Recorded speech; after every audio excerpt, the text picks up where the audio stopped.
나는 봄날에 태어났다고 들었다.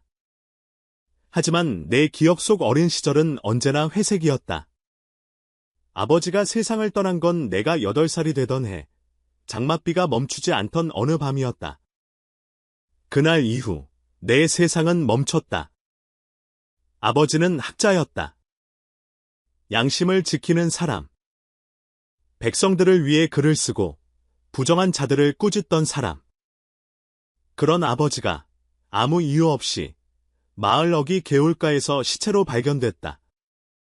몸에는 칼에 찔린 자국이 여러 개 있었고 손에는 마지막까지 쥐고 있던 종이 조각이 남아 있었다. 그 안에 뭐가 적혀 있었는지 아무도 알려주지 않았다. 그날 이후 어머니는 미쳐갔다. 매일 밤 아버지의 이름을 부르며 울부짖었다. 그리고 항상 한 사람의 이름을 되뇌었다. 강중환. 내가 그를 죽였어. 강중환. 그 이름은 내 머릿속에 깊이 새겨졌다. 마치 저주처럼. 사람들은 말하지 않았다. 마을 원님도, 이웃들도, 누구도 사건에 대해 입을 열지 않았다. 그저 불쌍한 사고였다고 했다. 하지만 나는 알았다. 모두가 알고 있었지만 모두가 침묵했다. 그렇게 나는 자라났다. 복수를 품고. 나는 책을 읽었다. 글을 익히고 세상을 관찰했다. 내 또래 아이들이 숨바꼭질을 할 때 나는 아버지의 필사본을 뒤적이며 왜 죽었을까를 곱씹었다. 밤마다 연습한 검술은 손에 굳은 살을 만들었고 어머니의 헛소리는 내 귀에 문장처럼 각인되었다. 10번째 제삿날. 해가 뜨지 않았다. 짙은 안개가 마을을 뒤덮었고 개울가는 안개 속에 삼켜졌다. 나는 제사 음식을 담은 바구니를 들고 낡은 집신을 신은 채로 개울가로 향했다. 이 길은 10살 이후 매년 걸어온 길이다. 잡초가 허리까지 자랐고 바람에 나뭇가지가 마주쳐 삐걱이는 소리가 귀를 때렸다. 하지만 익숙했다. 아버지가 죽은 그날처럼. 무덤 앞에 다다랐다. 잡초를 걷어내고 음식을 놓고 향을 피웠다. 연기가 하늘로 올라가며 사라졌다. 나는 무릎을 꿇고 속삭였다. 아버지. 올해도 왔어요. 목소리가 떨렸다. 10살의 나는 이제 20살이 되었지만 그 앞에서는 여전히 어린아이였다. 나는 아버지의 묘비를 어루만졌다. 묵직한 돌이 차갑게 손끝에 와닿았다. 시간은 흘렀지만 그날의 기억은 선명했다. 개울가의 피비린내, 사람들이 내 어깨를 잡고 울던 장면, 그리고 어머니의 눈빛.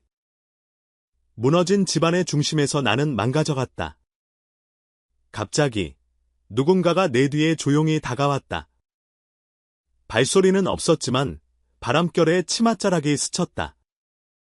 나는 고개를 돌렸다. 그리고 그녀를 처음 보았다. 검은 비단 치마에 흰 겉옷을 입은 소녀. 눈동자는 어딘가 슬퍼 보였다. 낯선 얼굴. 그러나 묘하게 익숙한 기운. 그녀는 무덤 앞에 무릎을 꿇고 말없이 향을 한 개 피우고 절을 올렸다. 나는 말하지 않았다. 그녀도 아무 말 없이 일어나 돌아섰다.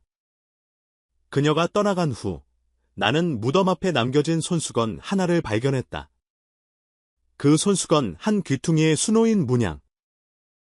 학의 형상. 금색 실, 분명히 본 적 있었다. 강중환 가문의 문장이다. 가슴이 얼어붙었다. 그 소녀는 그날 이후 내 모든 감정이 뒤섞이기 시작했다. 슬픔, 분노, 혼란, 그리고 알 수 없는 감정. 그 소녀를 다시 만나고 싶었다. 하지만 동시에 그녀가 누구인지 알고 싶지 않았다. 왜냐하면 만약 그 소녀가 정말 강중환의 딸이라면 나는 그녀를 사랑할 수 없기 때문이다. 나는 하루 종일 무덤가에 앉아 있었다. 멍하니 아무 말도 없이 머릿속엔 그녀의 얼굴이 계속 떠올랐다. 차분하지만 슬픈 눈빛. 낯선 듯하지만 따뜻한 기운.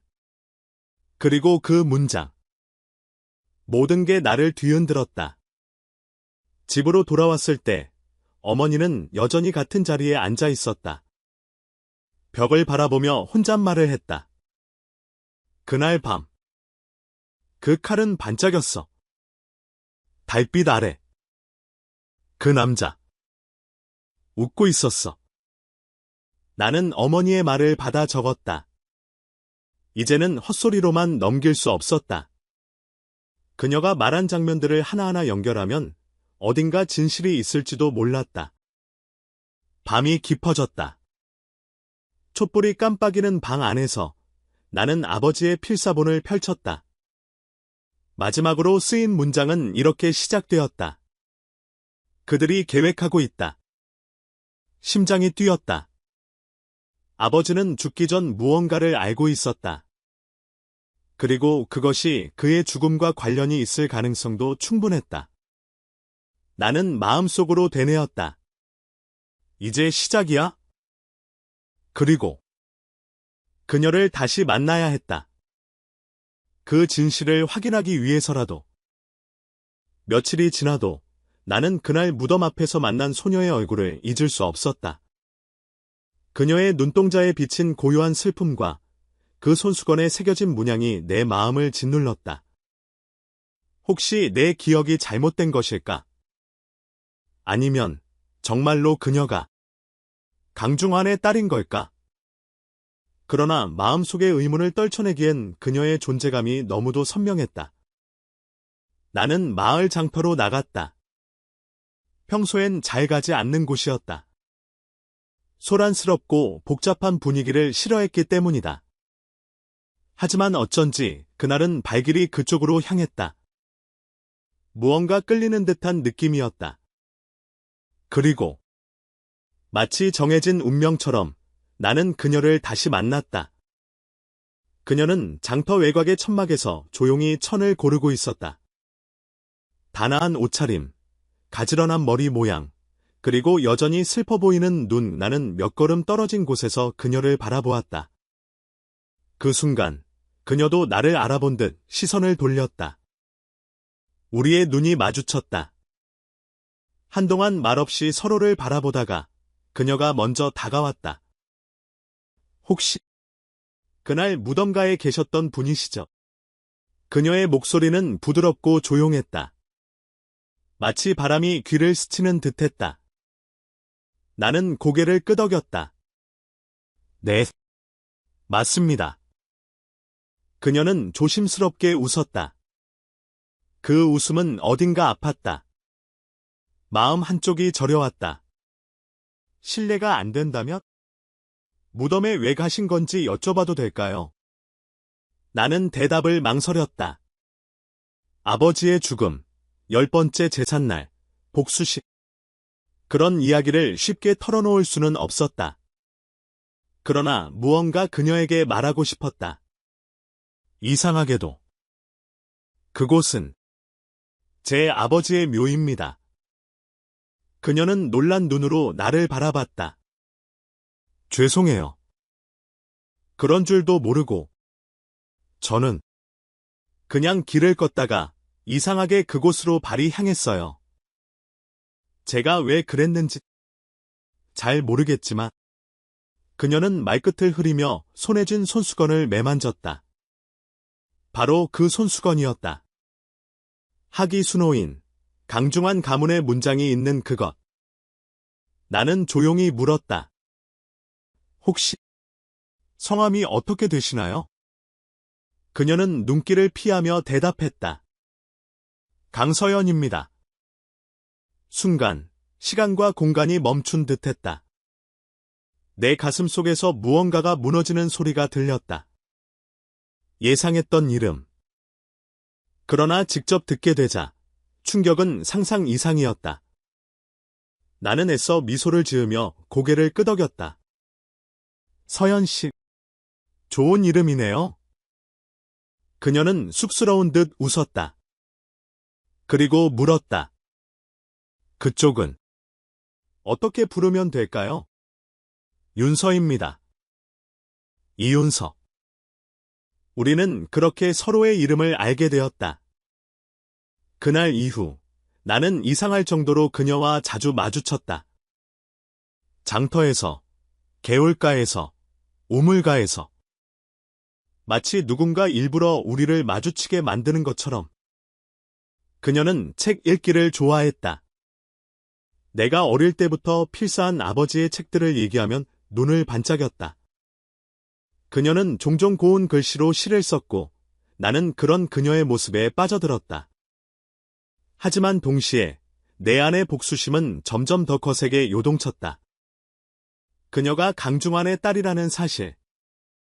그녀의 아버지가 내 아버지를 죽였다는 어머니의 말. 그럼에도 불구하고 나는 그녀를 좋아하게 되었다. 이것은 죄일까? 아니면 운명일까? 밤이면 그녀의 미소가 떠오르고 새벽이면 그녀의 그림자가 내 꿈을 맴돌았다. 내 마음은 둘로 갈라졌고 매일이 전쟁 같았다. 어느 날 나는 어머니에게 물었다. 어머니, 그날 아버지를 죽인 자의 얼굴을 분명히 보셨나요? 어머니는 벽을 보며 중얼거렸다. 그 칼은 중환이만이 쓰던 칼이었어. 손잡이에 붉은 옥이 박혀 있었지. 붉은 옥, 나는 그 칼을 알고 있었다. 어릴 적 관청 앞에서 본 적이 있다. 당시 중환은 원님의 우두머리로 권력을 휘두르며 백성을 억눌렀다. 나는 결심했다. 그녀를 더 알아야 했다. 그녀의 삶, 그녀의 진실, 그리고 그녀의 아버지에 대해. 그날 밤 나는 서연의 뒤를 몰래 따라갔다. 그녀는 북쪽 언덕 너머 작은 집으로 들어갔다. 집 안에서 들려오는 목소리. 아버지, 오늘은 좋은 분을 만났어요. 책을 좋아하는 분이에요. 그 목소리 뒤로 낮고 단단한 남자의 목소리가 들렸다. 그래, 조심해야 한다. 세상엔 함정이 많단다. 그 목소리는 낯설지 않았다. 비록 10년이 흘렀지만 나는 기억하고 있었다. 강중환. 그가 아직 살아있다니. 심장이 미친 듯이 뛰었다. 나는 어둠 속에서 주먹을 꽉 쥐었다. 이제 모든 퍼즐이 맞춰지고 있었다. 하지만 문제는 나는 이미 그녀를 사랑하게 되었다는 것이다. 그날 밤은 쉽게 잠들 수 없었다. 강서연이 강중환의 딸이라는 사실, 그리고 그 강중환이 아직 살아있다는 진실은 내 심장을 칼처럼 베어내고 있었다.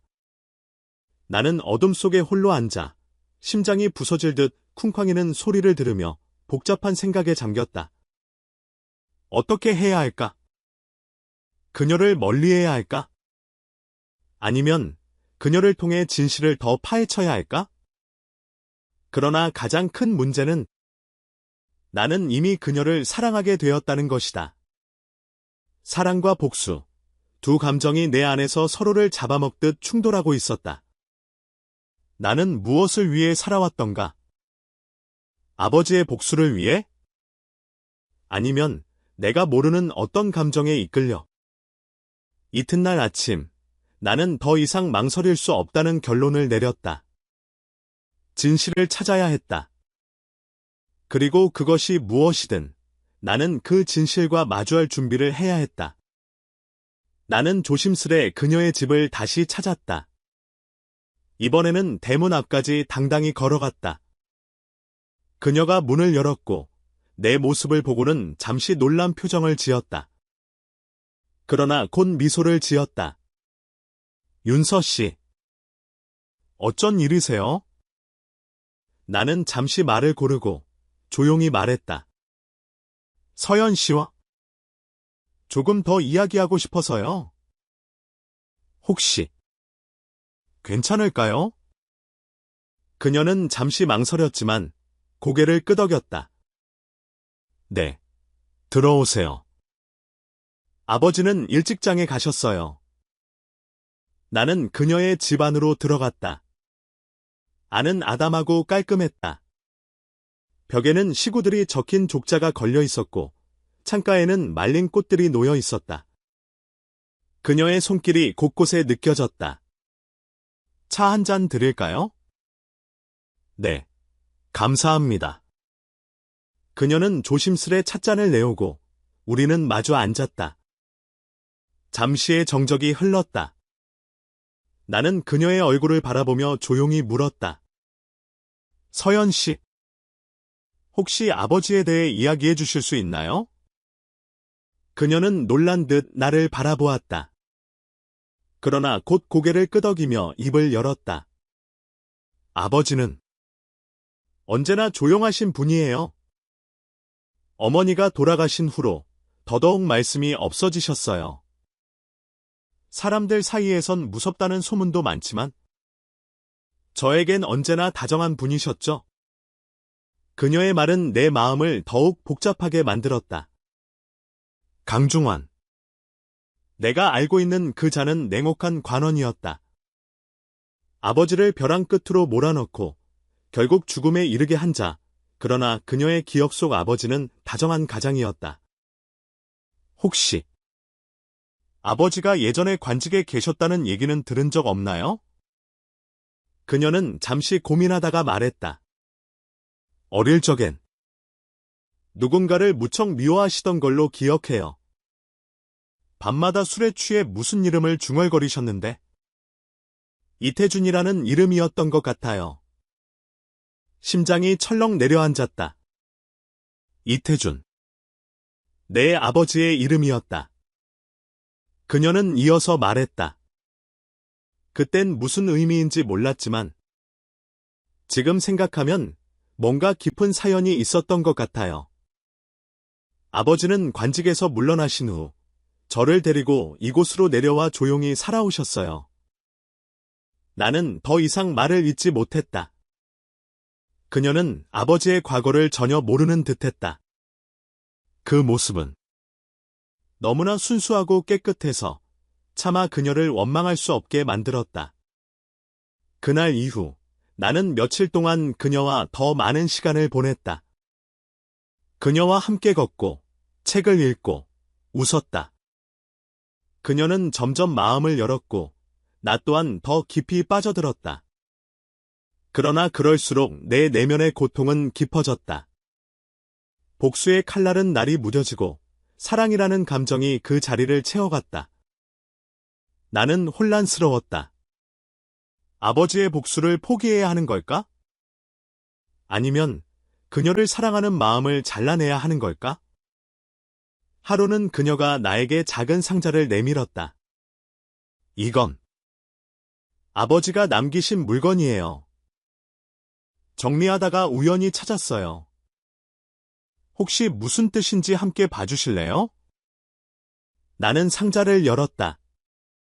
그 안에는 오래된 편지 몇 장과 낡은 비단 조각이 들어 있었다. 편지의 내용은 충격적이었다. 중환 형, 우리 둘의 길은 여기서 갈라진 것 같소. 그대가 선택한 길은 너무 어둡소. 부디 이 편지를 마지막으로 다시는 내 가족을 찾지 않길 바라오. 태준. 그 순간 내 머릿속이 새하여졌다. 아버지와 강중환은 친구였던 것인가? 나는 편지를 떨리는 손으로 내려놓았다. 이제는 단순한 복수의 문제가 아니었다. 그들 사이에 무슨 일이 있었던 것인가? 왜 친구였던 두 사람이 적이 되었는가? 그리고 그 불행은 왜 나와 그녀에게까지 닿게 되었는가? 그날 밤, 나는 오래된 관청 기록을 찾아보기로 결심했다. 이 모든 진실의 실마리는 과거에 있었다. 과거를 마주하기 전까진 나는 앞으로 나아갈 수 없었다. 며칠 후, 나는 조용히 마을 관청을 찾았다. 다행히 예전 기록이 보존된 방이 있었다. 관리인에게 사정을 설명하고 나는 먼지를 털어낸 서책들을 하나하나 넘기기 시작했다. 그리고 마침내 나는 한 줄의 기록을 발견했다. 이태준, 청렴한 고을원으로 백성의 지지를 받았으며 강중환, 그 휘하의 부장으로 있었으나 뇌물수수 혐의로 파직되다. 눈앞이 흐려졌다. 강중환은 아버지에 의해 파직된 것이었다. 아버지는 올바름을 지키기 위해 친구를 내쳤고 그 결과 죽임을 당한 것이었다. 나는 손에 쥔 서책을 덮으며 조용히 되뇌었다. 아버지, 당신은 끝까지 옳은 길을 걸으셨군요. 그러나 문제는 이제부터였다. 이 진실을 그녀에게 어떻게 전해야 할까? 그리고 그녀의 아버지를 어떻게 마주해야 할까? 나는 처음보다 더 깊은 갈림길에 서 있었다. 며칠 동안 나는 잠을 거의 자지 못했다. 오래된 편지와 관청 기록에서 드러난 진실은 내 마음을 송두리째 뒤흔들었다. 아버지와 강중환은 오랜 친구였고 그 우정은 결국 권력과 정의 앞에서 갈라졌다. 그리고 나는 그 갈라진 틈 속에서 태어난 사랑 앞에 서 있었다. 사랑과 복수, 이제 더는 동시에 품을 수 없는 감정이었다. 나는 그녀를 다시 만났다. 서연은 변함없이 따뜻한 눈으로 나를 바라보았지만 내 시선은 흔들리고 있었다. 그녀는 나의 복잡한 마음을 눈치채지 못한 듯 환하게 웃으며 말했다. 요즘 많이 피곤해 보이세요. 윤서 씨, 무슨 일 있으세요? 나는 대답 대신 그녀의 손을 가만히 잡았다. 떨리는 손끝을 그녀는 느꼈을까? 나는 조용히 입을 열었다. 서연 씨, 혹시 아버지에 대해 더 알고 싶은 생각은 없으세요? 그녀는 고개를 갸웃했다. 무슨 말씀이세요? 나는 품에서 관청에서 복사해온 기록과 편지를 꺼냈다. 그녀는 놀란 표정으로 그것들을 바라보았다. 이건 당신 아버지와 내 아버지의 이야기예요. 당신에게는 아무 잘못이 없어요. 하지만 이건 당신도 알아야 할 진실이에요. 나는 떨리는 목소리로 진실을 털어놓기 시작했다. 강중환과 이태준, 두 사람의 과거. 정의와 배신, 그리고 죽음. 서연의 얼굴은 점점 창백해졌다. 그녀는 편지를 덜덜 떨리는 손으로 쥐고 내용을 읽어 내려갔다. 눈동자가 흔들리고 숨소리가 가빠졌다.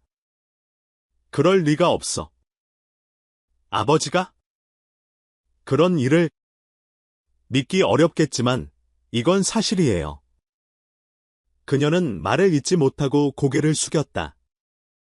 긴 침묵이 흐른 뒤 그녀가 조용히 입을 열었다. 그래서 윤서 씨는 이제 저를 떠나시겠다는 건가요? 나는 아무 말도 할 수 없었다. 그녀는 쓴웃음을 지으며 말했다. 그렇죠. 그렇게 되는 거겠죠? 아버지의 죄는 제가 대신 짊어질 수밖에 없으니까. 아니에요. 당신은 잘못한 게 없어요. 난 단지 어떻게 해야 할지 모르겠어요. 그녀는 천천히 일어섰다. 창밖으로 비가 내리기 시작했다. 조용히, 그러나 끊임없이. 윤서 씨, 저도 시간이 필요해요. 아버지께 직접 묻고 싶어요. 그리고 모든 것을 마주할 준비를 해야겠어요. 그날 밤, 나는 마을 어귀에서 강중환과 마주쳤다. 그는 내 눈을 피하지 않고 담담한 표정으로 나를 바라보았다. 마치 모든 것을 알고 있었다는 듯이. 이태준의 아들이지. 나는 조용히 고개를 끄덕였다. 드디어 이날이 왔군. 너처럼 아버지를 닮은 눈빛은 처음 본다. 나는 이를 악물고 물었다. 왜 그랬습니까? 왜 아버지를 배신하고 그런 짓을? 그는 피식 웃으며 말했다. 배신. 배신은 그 자가 먼저 했지. 나를 고발하고 나를 짓밟았어. 나는 단지 살아남기 위해 선택했을 뿐이다. 그 선택이 한 사람을 죽였고 한 가정을 무너뜨렸어요. 그래서 네가 날 죽일 거냐? 복수하러 온 거냐? 나는 주먹을 꽉 쥐었다. 그를 향한 분노가 다시 치밀어 올랐다. 하지만 동시에 서연의 얼굴이 떠올랐다. 그녀의 눈물, 그녀의 떨림.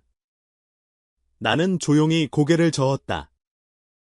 나는 당신을 심판하려 온 게 아니에요. 그건 당신 딸이 할 일이에요. 그의 표정이 일그러졌다. 분노, 후회, 슬픔. 모든 감정이 한꺼번에 떠오른 듯한 얼굴이었다. 며칠 후, 마을에 소문이 퍼졌다. 강중환이 자수를 했다는 것이다. 그는 모든 죄를 고백했고, 과거의 뇌물수수와 이태준의 죽음에 대한 진실도 털어놓았다. 서연은 조용히 울었다. 그러나 그 눈물 속에는 새로운 다짐이 서려 있었다. 그녀는 더 이상 과거의 그림자에 묵이지 않기로 결심한 듯했다. 나는 그녀의 곁을 지켰다. 비록 우리의 사랑은 비극 속에서 피어났지만 그 진심만큼은 거짓이 아니었다. 어느 날 그녀가 말했다. 윤서 씨, 우리가 겪은 이 모든 일이 언젠가는 누군가에게 위로가 될 수 있을까요? 나는 고개를 끄덕였다. 반드시 그럴 거예요. 우리가 끝까지 도망치지 않았으니까. 그녀는 미소 지었다. 그리고 그 미소는 마치 어둠 속에서 피어난 마지막 빛처럼 아름다웠다. 새벽녘, 지우는 또다시 어머니의 병실을 찾았다. 매일같이 반복되는 무의미한 침묵 속에서 그는 어느새 절망과 체념 사이를 떠돌고 있었다. 그러나 그날 모든 것이 달라졌다. 창밖의 하늘은 흐렸고 창문 틈으로 불어오는 바람이 차가웠다. 지우가 조용히 문을 열었을 때 어머니는 눈을 뜨고 있었다. 지우야. 그녀의 목소리는 마치 오래된 바람 소리처럼 희미했지만 분명히 깨어 있었다. 지우는 그 자리에서 숨을 멈췄다. 너무 오랜만이었다. 그녀가 자신을 알아본 것도, 이렇게 또렷이 말을 꺼낸 것도. 엄마, 정신이 드세요. 조금, 시간이 없어. 너한테 말해야 해. 그날, 지호는 급히 의자를 끌어와 어머니 옆에 앉았다. 그녀의 손을 꼭 잡고 숨을 죽인 채 귀를 기울였다. 그녀는 눈을 반쯤 감은 채 열병에 시달리듯 속삭이기 시작했다. 그날 밤, 너는 자고 있었어. 아버지는 누군가에게서 전가를 받았어. 동쪽 숲옆, 계곡으로 오라는 말이었지. 아버지는 망설였지만 끝내 나갔어. 지호의 눈이 커졌다. 누가 보냈는데요? 어머니는 힘겹게 숨을 고르며 계속했다.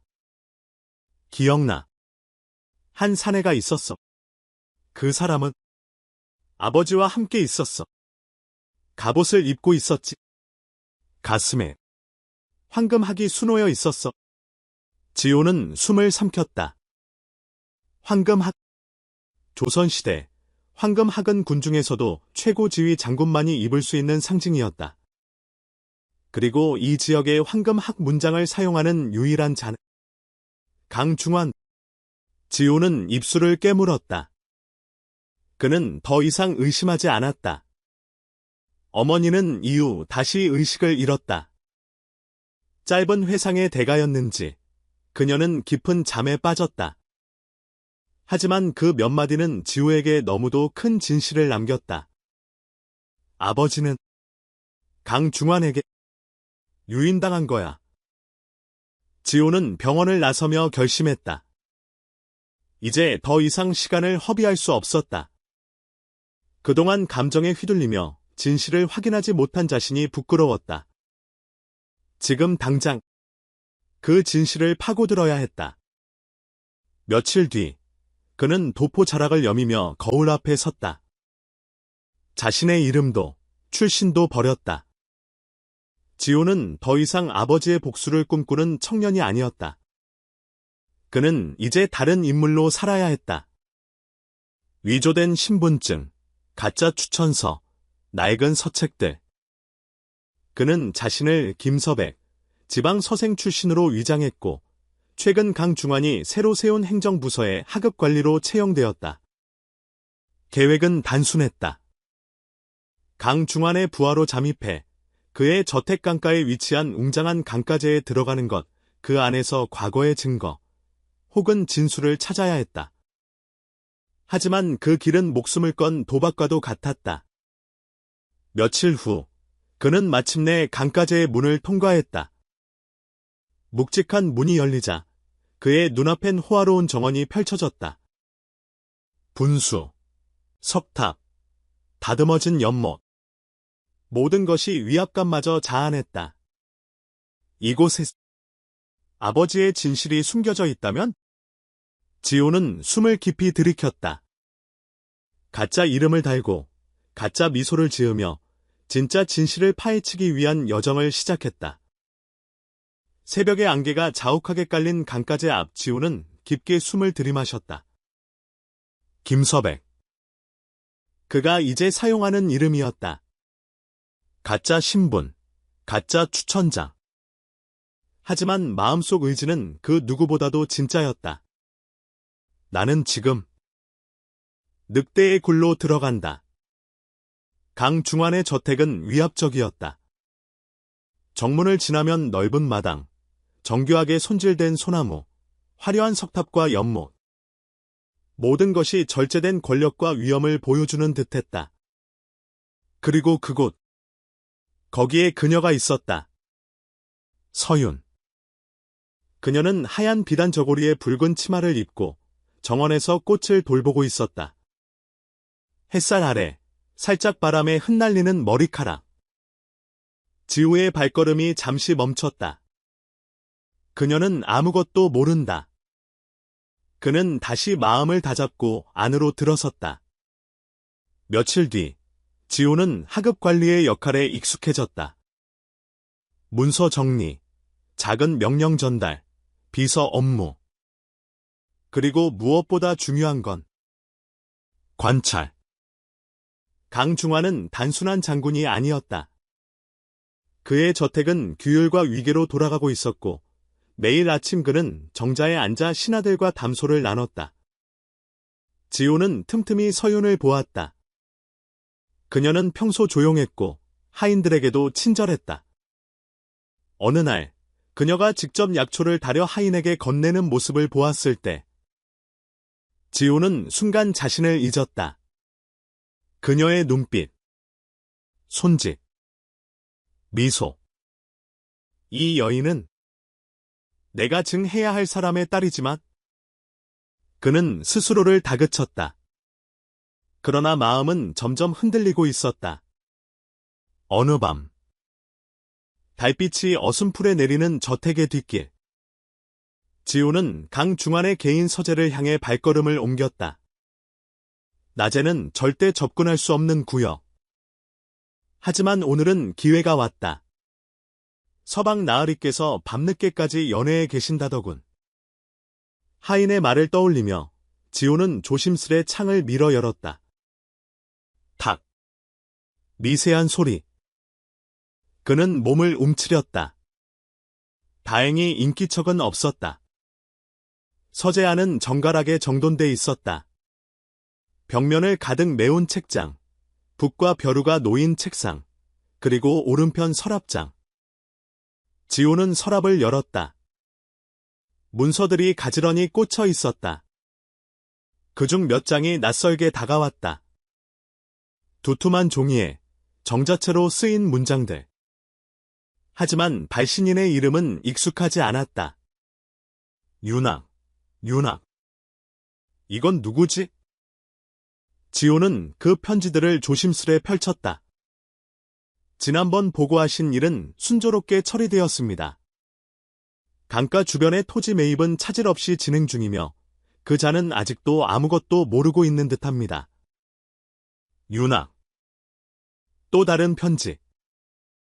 지금은 침묵하겠습니다. 다만 그때처럼 흔적을 남기지 마십시오. 특히 그 아이에게는. 지호의 손이 떨렸다. 그 아이. 나를 말하는 건가? 심장이 뛰었다. 무엇인가가 분명히 있었다. 아버지가 죽은 밤.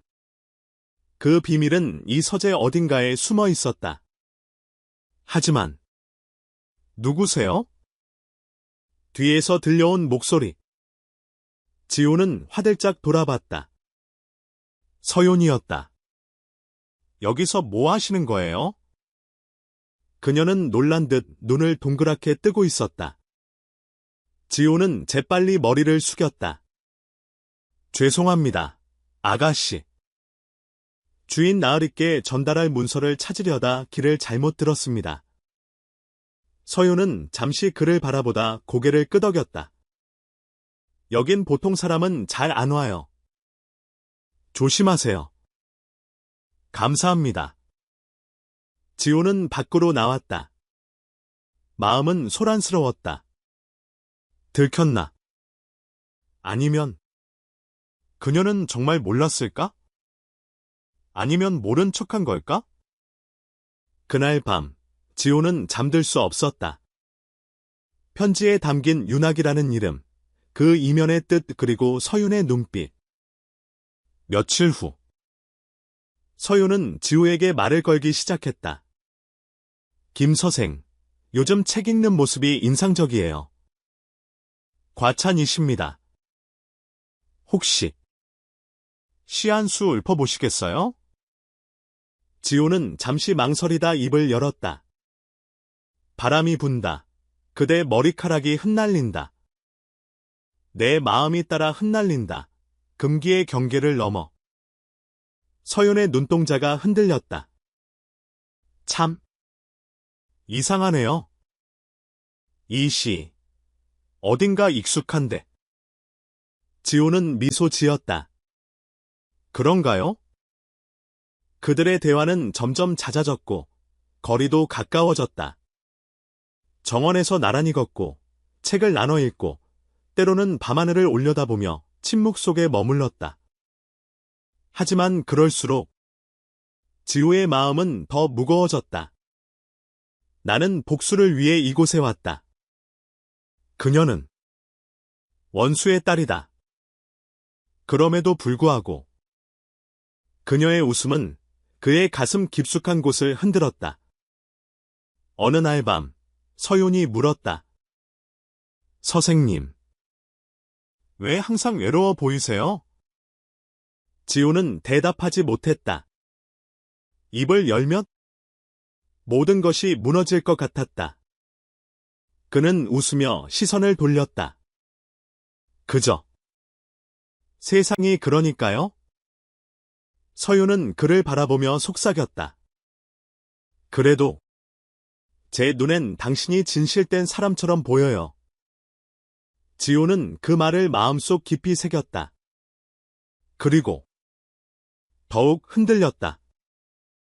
밤하늘에 별이 가득한 어느 날, 지호는 서재에서 다시 윤학의 편지를 꺼내 읽었다. 이번엔 다른 문장이 있었다. 그 아이가 진실을 알게 되면 모든 것이 끝난다. 지호는 편지를 접으며 속으로 되뇌었다. 그 아이가 나라는 걸 아는 자가 이 집 안에 있다. 그는 복수의 불길 속에 뛰어들었다. 하지만 지금 그 불길 속에서 흔들리고 있다. 사랑이라는 이름의 바람이 그의 불씨를 갈라놓고 있었다. 해질 무렵 하늘은 먹구름으로 뒤덮여 있었다. 지우는 성 외곽의 오래된 초가집 앞에 서 있었다. 손에는 오래된 문서 한 장을 꼭 쥐고 있었다. 그 문서 속 이름 윤학. 10년 전 그의 아버지가 칼에 찔린 밤 유일하게 치료를 시도했던 자. 그는 살아 있었다. 소문처럼 산속으로 사라지지 않았다. 이제 진실을 밝혀줄 마지막 증인일지도 몰랐다. 지우는 떨리는 손으로 문을 두드렸다. 계십니까? 윤학 어르신. 계신가요? 잠시 후 문이 삐걱이며 열렸다. 백발의 노인이 문틈에서 모습을 드러냈다. 눈동자는 흐릿했지만 그의 시선은 곧 지호를 꿰뚫듯 바라보았다. 너, 누구냐? 저는 10년 전 백운 장군의 아들입니다. 기억하십니까? 그날 밤 아버지를 치료해 주셨던. 윤학의 손이 순간 멈췄다. 그리고는 작게 중얼였다. 그 아이, 살아 있었고. 지호는 조용히 안으로 들어갔다. 방 안에는 약초 냄새가 가득했고 벽에는 오래된 약장과 서책들이 가득했다. 그는 노인의 앞에 무릎을 꿇고 간절히 말했다. 어르신, 제발 그날 무슨 일이 있었는지 말해주세요. 아버지는 죽었나요? 윤학은 깊은 숨을 내쉬었다. 떨리는 손으로 찻잔을 집어들고 한 모금 마신 후 조용히 입을 열었다. 그날 밤 나는 백운 장군의 호출을 받고 급히 계곡으로 달려갔다. 그는 등에 깊은 상처를 입고 쓰러져 있었지. 숨이 간신히 붙어 있었어. 지호는 숨을 죽였다. 그분은 누구에게 공격당하신 건가요? 윤학은 잠시 눈을 감았다가 무겁게 말했다. 그분은 마지막까지 이렇게 말했다. 내가 그들의 계획을 알아버렸어. 그들이 조정을 뒤엎으려 한다. 지호의 눈이 커졌다. 조정을 뒤엎는다니요. 반역 말인가요? 그래. 내 아버지는 우연히 강중환 장군과 몇몇 대신들이 주고받은 밀서를 보게 됐어. 그 안엔 황제를 제거하고 새 왕조를 세우려는 계획이 담겨 있었지. 지호는 고개를 절레절레 흔들었다. 그렇다면 아버지를 죽인 건 강중환 장군 맞나요? 윤학의 눈빛이 흔들렸다. 그리고는 낮고 단호하게 말했다. 아니, 그를 찌른 자는 따로 있었다. 지호는 숨을 삼켰다. 누굽니까? 노인의 입에서 나온 이름은 지호의 모든 감각을 멈추게 했다. 박원이다. 내 아버지의 오랜 부하였고 지금은 지호의 속이 뒤틀렸다. 대성이 아버지. 순간 방 안이 고요해졌다. 지호는 믿을 수 없었다. 자신의 가장 친한 친구, 그 아버지가 자신의 아버지를 죽였다니. 머릿속이 새하여졌다. 분노와 혼란이 뒤섞여 심장이 터질 듯 뛰었다. 하지만 그 감정을 정리할 틈도 없이 쾅! 문이 부서지듯 열리며 낯익은 목소리가 울려 퍼졌다. 김서백이라 했던가? 아니지. 지우, 내가 여기 있을 줄이야. 그의 눈앞에 강중환 장군이 서 있었다. 그의 눈빛은 차갑고 검은 망토는 바람에 흩날렸다. 그의 손행검이 들려 있었다. 지호는 숨이 막혔다. 들켰다. 심장이 멈출 듯한 긴장감 속에서 장군의 발걸음이 점점 다가왔다. 강중환 장군의 수호에 의해 지호는 여의시 창에 가득 가는 여우 사이에 거칠천 여우 같은 모습으로 감옥되었다. 팔 베개가 잘못 가지게 무게게 가지고 이상한 소리가 쿡쿡 어울린 것 같은 고향이 들리고 있었다. 그 시간, 서윤은 상처된 표정으로 한 편지를 읽고 있었다. 그 편지에는 지호의 실제 성악과 용도 명령이 적혀 있어서 그녀는 참을 수 없었다. 지호가 사기를 조사하기 위해 강의로 들어온 것이라는 사실이 아닌가? 무슨 이유에서야? 왜 내가 무엇을 몰랐는지 내어내기까지 했어? 그녀의 목소리는 분노와 조금의 애용이 드는 것 같았다. 지우가 지금까지 저지하고 있던 모든 행동이 그에게 지금 의식되고 있어야 했나? 그 시간, 강중환 장군은 서윤을 보다 특별히 느심한 표정으로 저녁 첫 차를 뛰어가든다. 서윤아. 그 아이, 정말 정체를 가르고 있어. 저는 이름을 들어보고 나서 전부 조회했다. 정체를 아시는 것이에요? 그리고도 우리 저번 일은 대체 무엇이었는지. 장군은 피곤한 눈을 가르며 천천히 이야기를 시작했다. 저는 저번에 마지막 순간에 도착했지.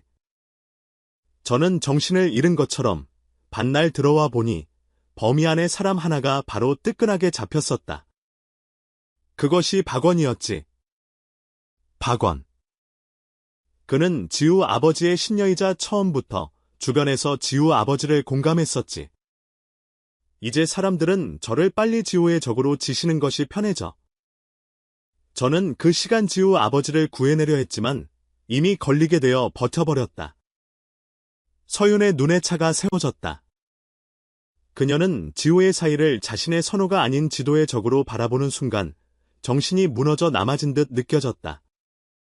그녀는 일어서 상관에 들어가 신상 강화한 목소리로 말했다. 아버지께 말씀드릴 게 있어요. 저 아이는 조심장에 자르지 않아요. 저는 우리 가문을 위해서라도 저 아이를 구해야 해요. 그렇지 않으면 공개하겠어요. 지금까지 숨기신 실습들을. 이러한 행마를 가하며 그녀는 저녁 자세에 당장 사망하고 말 아니라 우선 말을 적어 사망을 준비했다. 그녀의 반성은 강화가 아니었고 유지를 가지기 위한 선호였다. 그렇게 서윤은 지호를 구하기 위해 아버지와 조용히 대상했고 그 순간 아버지의 마음은 조금씩 무력해지고 있었다. 강중환 장군의 이름은 이제 조롱의 대상이 되었다. 마을 사람들은 연이어 성문 밖에 모여들며 외쳤다. 우리를 속인 장군을 처벌하라. 수많은 피가 그의 손에 있다. 장군은 말없이 성로 위에 서 있었다. 눈앞에 펼쳐진 분노의 물결을 바라보며 무너지는 명예를 묵묵히 받아들였다. 그의 어깨는 무거웠고 눈빛은 고요했지만 깊은 슬픔이 담겨 있었다. 지호는 감옥에서 풀려났다. 쇠창살 너머에서 들려오는 외침이 그의 귓가를 때렸다. 그는 진실이 드러났지만 마음 한켠이 무겁기만 했다. 집으로 돌아온 지호는 어머니의 손을 잡았다. 그녀는 이제 말을 할 수 없었지만 미소를 지으며 눈을 감았다. 마치 모든 짐을 내려놓은 듯한 표정이었다. 지호는 눈물을 흘리며 어머니의 이름을 불렀다. 그의 두 손이 떨리고 온몸이 울부짖는 듯한 감정에 휩싸였다. 며칠 후 서윤은 지호에게 편지를 남기고 자취를 감췄다. 지호야, 우리가 함께한 시간은 내게도 소중했어. 하지만 증오와 피해 굴레 속에선 사랑이 자라지 못해. 우리 둘은 함께할 수 없어. 너를 잊지 못하겠지만 더는 곁에 머물 수 없어. 안녕. 그 글을 읽은 지호는 한참을 아무 말도 하지 못했다. 손끝이 떨리고 가슴이 조여왔다. 그는 편지를 가슴에 껴안고 하늘을 올려다봤다. 그날 밤 지호는 성벽 아래에 홀로 섰다. 바람은 싸늘했고 별빛은 차가웠다. 그는 스스로에게 말했다. 난 이대로 멈추지 않을 거야. 아버지의 진실도, 장군의 명예도, 그리고 그녀가 떠나야만 했던 이유도 반드시 세상에 밝혀낼 거야. 피와 눈물로 얼룩진 이 이야기는 이제 새로운 진실을 향해 나아가고 있었다. 지호는 강 장군의 마지막 결단을 가슴 깊이 새겼다. 무너진 성벽보다도 더 무겁게 한 인간의 삶과 명예가 무너졌다는 사실이 그의 어깨를 짓눌렀다. 하지만 그는 멈추지 않았다. 어머니의 마지막 미소, 서윤의 편지, 모두가 그의 발걸음을 앞으로 나아가게 만들었다. 며칠 후, 지호는 조용히 성 안으로 들어섰다. 폐허가 된 강 장군의 저택, 그 안에는 아직 타다 남은 문서들과 봉인된 상자들이 있었다. 그는 서랍 깊숙이 숨겨진 두루마리 하나를 꺼냈다. 낡은 봉인에는 왕실의 문양이 새겨져 있었다. 두루마리를 펼치자 놀라운 진실이 드러났다. 아버지, 지강현은 단순한 군인이 아니었다. 그는 비밀리에 왕의 개혁안을 준비하고 있었고 그 계획을 막기 위해 반역자들이 움직였던 것이었다. 강 장군은 그 사실을 알고 있었지만 직접적인 증거가 없어 침묵할 수밖에 없었다. 지호는 모든 문서를 정리해 궁에 상소했다. 왕은 직접 그를 불러 칭찬했고 강 장군의 누명을 벗겨주는 칙서를 내렸다. 그의 이름은 비로소 명예롭게 회복되었다. 하지만 지호의 마음은 여전히 무거웠다. 명예가 돌아왔지만 사랑은 돌아오지 않았다. 그는 서윤을 찾아 나섰다. 강원도의 조용한 산골 마을, 꽃이 흐드러진 언덕 위에서 그녀를 다시 만났다. 서윤은 놀란 듯 그를 바라보았다. 왜 왔어요? 지호.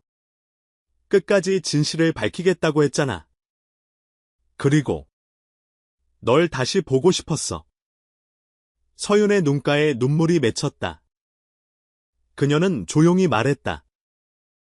우린 다시 시작할 수 있을까? 지호는 그녀의 손을 잡았다. 차갑던 바람이 어느새 따스해졌고 먼 하늘 위엔 봄이 찾아오고 있었다. 그날 이후 지호는 역사를 기록하는 자가 되었다. 피와 눈물, 그리고 사랑의 이야기. 진실은 결국 세상 밖으로 나왔고 그들의 인연은 다시 이어졌다. 이야기는 끝났지만 진실을 좇는 마음은 영원히 계속되리라.